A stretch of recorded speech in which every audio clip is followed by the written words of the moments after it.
பண்ண வச்சு ஒரு டிஷ் பண்ணலாம். அதுக்கு கடாய் வச்சாச்சு, எண்ணெய் காஞ்சிச்சு, சோம்பு சேர்த்துக்கலாம். சோம்பு நல்லா வெடிக்கிட்டு அடுத்து பச்சை மிளகாய் சேர்த்துக்கலாம்.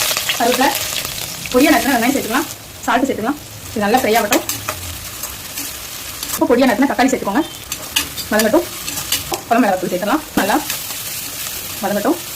இப்போ நம்ம பண்ணை வந்து இந்த மாதிரி கட் பண்ணி வச்சுருக்கோம். இதை வச்சுக்கலாம்.